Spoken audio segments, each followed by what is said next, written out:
Welcome to this quick tutorial on deleting folders in Visual Studio Code. Managing your workspace efficiently is key to productivity. Deleting a folder in VS Code is straightforward. Let's dive right into it.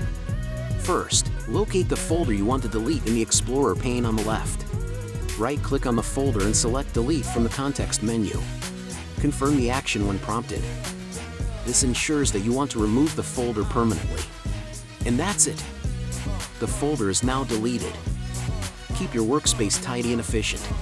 Remember, deleting folders can help you maintain a clutter-free environment, improving your workflow.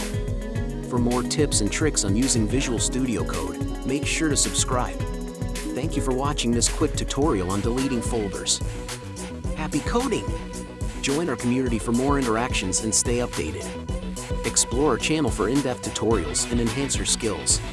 See you in the next video.